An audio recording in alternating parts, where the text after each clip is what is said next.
'Cause I am yours and you are mine.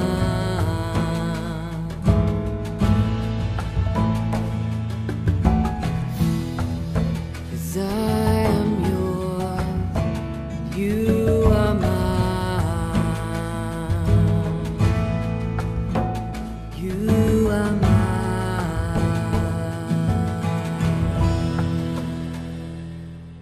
Mark సువార్త 14వ అధ్యాయము 1వ వచనం నుండి. 2 దినములైన పిమ్మట పస్కా పండుగ అనగా పులిని రొట్టెల పండుగ వచ్చెను. అప్పుడు ప్రధాన యాజకులను శాస్త్రులను మాయోపాయము చేత ఆయన్నేలాగు పట్టుకొని చంపుదుమా అని ఆలోచించుకొనుచుండిరి. కాని ప్రజలలో అల్లరి కలుగునేమో అని పండుగలో వద్దని చెప్పుకొనిరి. ఆయన బేతనియాలో కుష్ఠి రోగి అయిన సీమోను ఇంట భోజనముకు కూర్చుండి ఉన్నప్పుడు ఒక స్త్రీ మిక్కిలి విలువగల అచ్చ జటా మాంసి అత్తరు బుడ్డి తీసుకుని వచ్చి ఆ అత్తరు బుడ్డి పగలకొట్టి ఆ అత్తరు ఆయన తల మీద పోసెను. అయితే కొందరు కోపపడి ఈ అత్తరు ఈలాగు నష్టపరచనేలా, ఈ అత్తరు 300 దేనారముల కంటే ఎక్కువ వెలకమ్మి బీదలకి ఇయ్యవచ్చునని చెప్పి ఆమెను గూర్చి సణుగుకొన్రి. అందుకు యేసు ఇట్లనెను, ఈమె జోలికి పోకుడి, ఈమెను ఎందుకు తొందర పెట్టుచున్నారు? ఈమె నా ఎడల మంచి కార్యము చేసెను. బీదులు ఎల్లప్పుడూ మీతోనే ఉన్నారు, మీకిష్టమైనప్పుడల్లా వారికి మేలు చేయవచ్చును. నేను ఎల్లప్పుడూ మీతో నుండను. ఈమె తన శక్తి కొలది చేసి నా భూస్థాపన నిమిత్తము నా శరీరమును ముందుగా అభిషేకించెను. సర్వలోకములో ఎక్కడ ఈ సువార్త ప్రకటింపబడనో అక్కడ ఈమె చేసినదియు జ్ఞాపకార్థముగా ప్రశంసింపబడునని మీతో నిశ్చయముగా చెప్పుచున్నానెను. 12 మందిలో నొకడగు ఇస్కరియోతు యూదా ప్రధాన యాజకుల చేతికి ఆయనను అప్పగింపవలెనని వారి యొద్దకు పోగా, వారు విని సంతోషించి వానికి ద్రవ్యమిత్తునని వాగ్దానము చేసిరి. కనుక వాడు ఆయనను అప్పగించుటకు తగిన సమయము కనిపెట్టుచుండెను. పులియని రొట్టెల పండుగలో మొదటి దినమున వారు పస్కా పశువును వధించినప్పుడు ఆయన శిష్యులు, నీవు పస్కాను భుజించుటకు మేమెక్కడికి వెళ్లి సిద్ధపరచవలనని కోరుచున్నావని ఆయనను అడగగా, ఆయన, మీరు పట్టణంలోకి వెళ్ళుడి, అక్కడ నీళ్లకుండ మోయుచున్న ఒక మనుష్యుడు మీకెదురుపడును. వాని వెంటపోయి వాడు ఎక్కడ ప్రవేశించెనో ఆ ఇంటి యజమానుని చూచి, నేను నా శిష్యులతో కూడా పస్కాను భుజించుటకు నా విడిది గది ఎక్కడనని బోధకుడు అడుగుచున్నాడని చెప్పుడి. అతడు సామగ్రితో సిద్ధపరచబడిన గొప్ప మేడగది మీకు చూపించును. అక్కడ మన కొరకు సిద్ధపరచుడని చెప్పి తన శిష్యులలో 2 పంపెను. శిష్యులు వెళ్లి పట్టణంలోనికి వచ్చి ఆయన వారితో చెప్పినట్టు కనుగొని పస్కాను సిద్ధపరిచిరి. సాయంకాలమైనప్పుడు ఆయన తన 12 మంది శిష్యులతో కూడా వచ్చెను. వారు కూర్చుండి భోజనము చేయుచుండగా యేసు, మీలో ఒకడు అనగా నాతో భుజించుచున్నవాడు నన్ను అప్పగించునని నిశ్చయముగా మీతో చెప్పుచున్నానని వారితో చెప్పగా, వారు దుఃఖపడి నేనా అని ఒకరి తరువాత ఒకడు ఆయన అడుగసాగిరి. అందుకాయన 12 మందిలో ఒకడే అనగా నాతో కూడా పాత్రలో చెయ్యి ముంచువాడే. నిజముగా మనుష్య కుమారుడు ఆయనను గూర్చి వ్రాయబడినట్టు పోవుచున్నాడు. అయితే ఎవని చేత మనుష్య కుమారుడు అప్పగింపబడుచున్నాడో ఆ మనుషునికి శ్రమ. ఆ మనుషుడు పుట్టి ఉండని ఎడల వానికి మేలనెను. వారు భోజనము చేయుచుండగా ఆయన ఒక రొట్టెను పట్టుకొని ఆశీర్వదించి వీరిచ్చి వారికిచ్చి, మీరు తీసుకొనుడి, ఇది నా శరీరమనెను. పిమ్మట ఆయన గిన్నె పట్టుకొని కృతజ్ఞతాస్తుతులు చెల్లించి దాన్ని వారికిచ్చెను. వారందరూ దానిలోనిది త్రాగిరి. అప్పుడు ఆయన, ఇది నిబంధన విషయమై అనేకుల కొరకు చిందింపబడుచున్న నా రక్తము. నేను దేవుని రాజ్యంలో ద్రాక్షారసము క్రొత్తదిగా త్రాగు దినము వరకు ఇకను దానిని త్రాగనని మీతో నిశ్చయముగా చెప్పుచున్నానెను. అంతటి వారు కీర్తన పాడి ఒలీవల కొండకు వెళ్ళిరి. అప్పుడు యేసు వారిని చూచి, మీరందరూ అభ్యంతరపడిదరు, గొర్రెల కాపరిని కొట్టుదును, గొర్రెలు చెదరిపోవును అని వ్రాయబడి ఉన్నది కదా. అయితే నేను లేచిన తరువాత మీకంటే ముందుగా గలిలయలోనికి వెళ్ళెదనెను. అందుకు పేతురు, అందరూ అభ్యంతరపడినను నేను అభ్యంతరపడనని ఆయనతో చెప్పగా, యేసు అతని చూచి, నేటి రాత్రి కోడి 2 మారులు కూయక మునిపే నీవు నన్ను ఎరుగునని 3 మారు చెప్పెదవని నీతో నిశ్చయముగా చెప్పుచున్నానెను. అతడు మరీ ఖండితముగా, నేను నీతో కూడా చావలసి వచ్చినను నిన్ను ఎరుగునని చెప్పనెను. అట్లు వారందరననిరి. వారు గెత్సెమనే అనబడిన చోటునకు వచ్చినప్పుడు ఆయన, నేను ప్రార్థన చేసి వచ్చు వరకు మీరిక్కడ కూర్చుండుడని తన శిష్యులతో చెప్పి పేతురును, యాకోబును, యోహానును వెంటబెట్టుకుని పోయి మిగుల విభ్రాంతి నొందుటకును చింతాక్రాంతుడగుటకును ఆరంభించెను. అప్పుడాయన, నా ప్రాణము మరణమగునంతగా దుఃఖములో మునిగియున్నది, మీరిక్కడ ఉండి మెలకుగా నుండుడని వారితో చెప్పి కొంత దూరము సాగిపోయి నేల మీద పడి సాధ్యమైతే ఆ గడియ తన యొద్ద నుండి తొలగిపోవలనని ప్రార్థించుచు, నాయనా తండ్రి, నీకు సమస్తము సాధ్యము, ఈ గిన్నె నా యొద్ద నుండి తొలగించుము, అయినను నా ఇష్ట ప్రకారము కాదు, నీ చిత్త ప్రకారమే కానిమ్ము అనెను. మరలా ఆయన వచ్చి వారి నిద్రించుచుండుట చూచి, సీమోను, నీవు నిద్రించుచున్నావా? ఒక్క గడి అయినను మేలుకొని ఉండలేవా? మీరు శోధనలో ప్రవేశించకుంటున్నట్లు మెలకుగా నుండి ప్రార్థన చేయడి. ఆత్మ సిద్ధమే కాని శరీరము బలహీనమని పేతురుతో చెప్పి తిరిగిపోయి ఇంతకు ముందు పలికిన మాటలనే పలుకుచు ప్రార్థించెను. ఆయన తిరిగి వచ్చి చూడగా వారు నిద్రించుచుండిరి. ఏలయనగా వారి కన్నులు భారముగా ఉండెను. ఆయనకేమి ఉత్తరమియ్యవలెనో వారికి తోచలేదు. ఆయన మూడవసారి వచ్చి, మీరిక నిద్రపోయి అలసట తీర్చుకొనిడి, ఇక చాలును, గడియ వచ్చినది. ఇదిగో, మనుష్య కుమారుడు పాపుల చేతికి అప్పగింపబడుచున్నాడు. లెండి వెళ్ళుదము, ఇదిగో నన్ను అప్పగించువాడు సమీపించియున్నాడని చెప్పెను. వెంటనే ఆయన ఇంకనూ మాటలాడుచుండగా 12 మంది శిష్యులలో ఒకడైన ఇస్కరియోతు యూదా వచ్చెను. వానితో కూడా బహుజనులు కత్తులు గుదియలు పట్టుకొని ప్రధాన యాజకుల యొద్ద నుండియు శాస్త్రుల యొద్ద నుండియు పెద్దల యొద్ద నుండియు వచ్చిరి. ఆయనను అప్పగించువాడు నేనెవరిని ముద్దు పెట్టుకొందునో ఆయనే యేసు, ఆయనను పట్టుకొని భద్రముగా కొనిపోవుడని వారికి గురుతు చెప్పియుండెను. వాడు వచ్చి వెంటనే ఆయన యొద్దకు పోయి, బోధకుడా అని చెప్పి ఆయనను ముద్దు పెట్టుకొనగా వారు ఆయన మీద పడి ఆయనను పట్టుకొనిరి. దగ్గర నిలిచియున్న వారిలో ఒకడు కత్తి దూసి ప్రధాన యాజకుణ్ణి దాసులు కొట్టి వాని చెవి తెగ నరికెను. అందుకు యేసు, మీరు బందిపోటు దొంగ మీదికి వచ్చినట్టు కత్తులతోనూ గుదియలతోనూ నన్ను పట్టుకొని వచ్చితరా?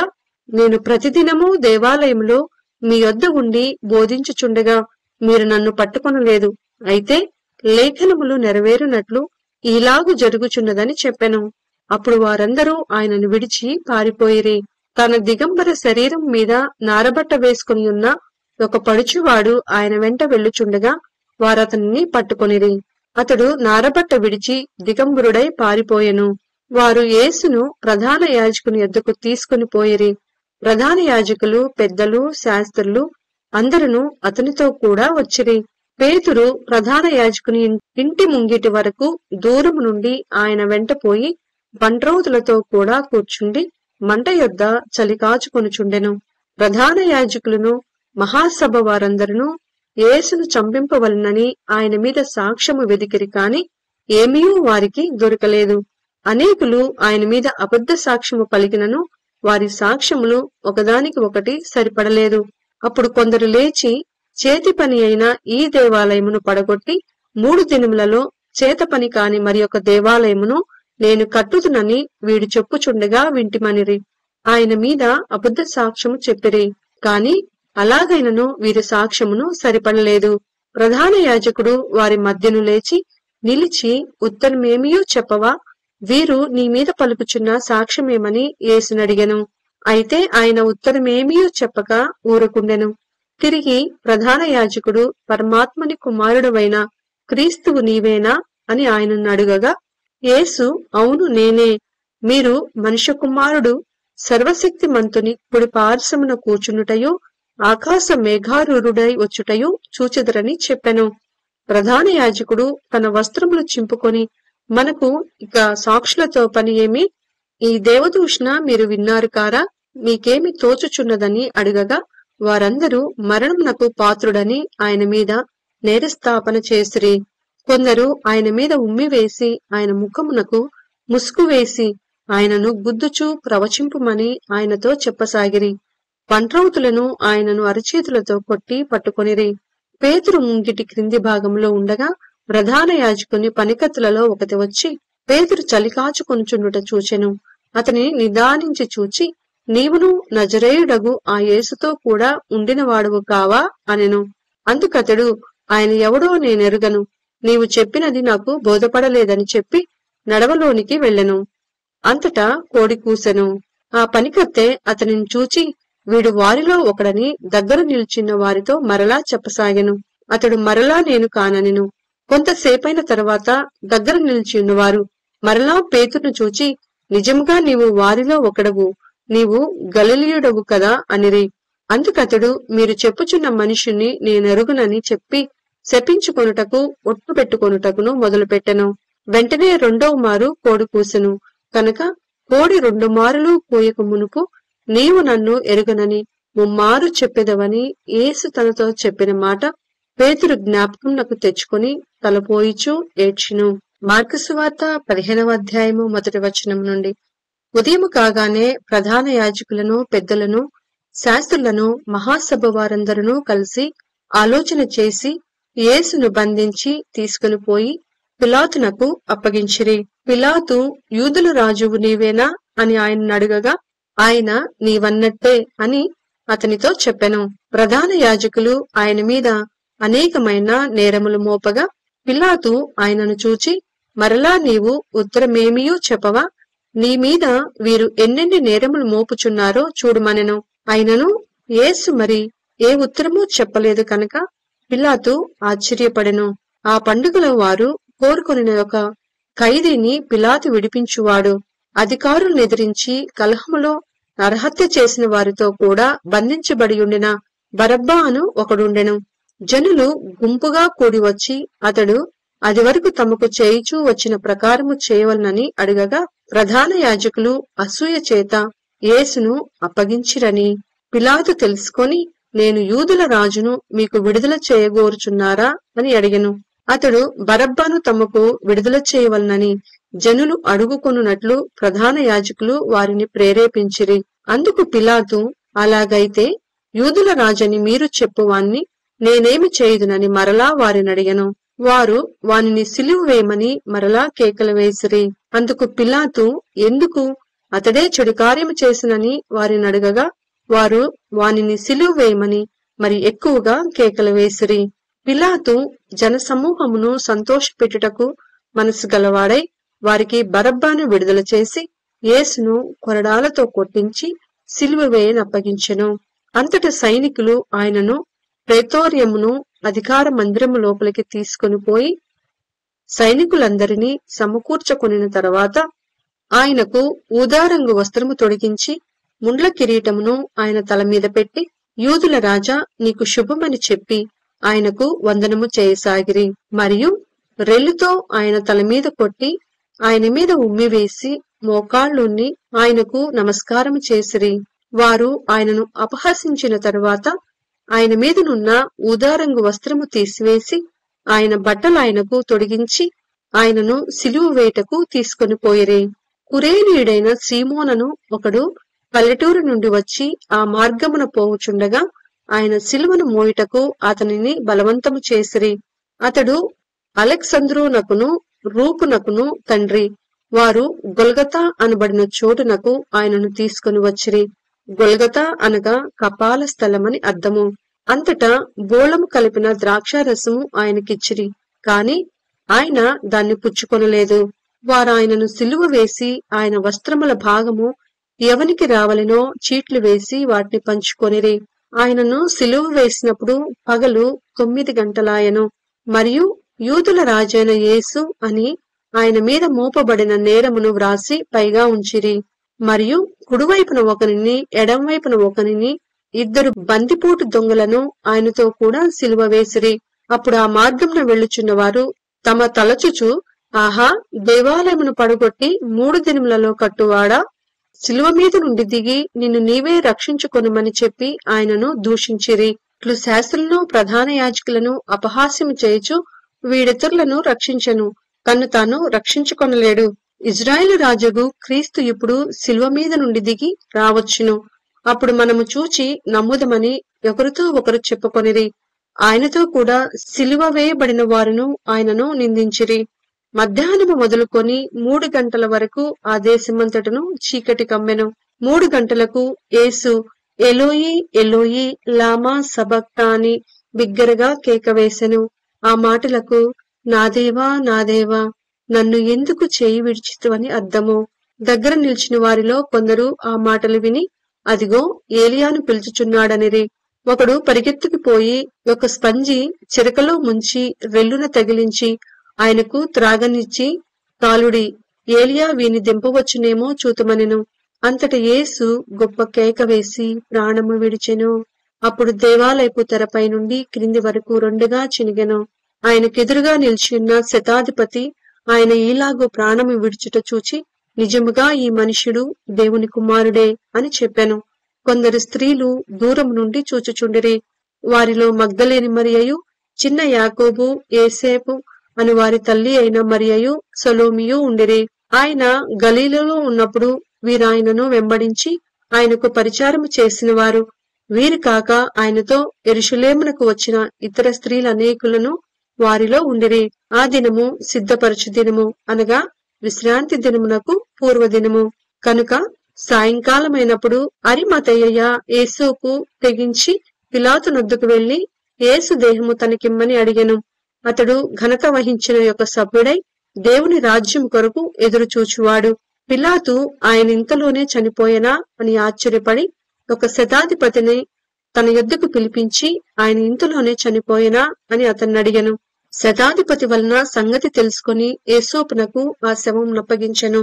అతడు నారబట్ట కొని ఆయనను దింపి ఆ బట్టతో చుట్టి బండలో తొలిపించిన సమాధి యందు ఆయనను పెట్టి ఆ సమాధి ద్వారమునకు రాయి పొర్లించెను.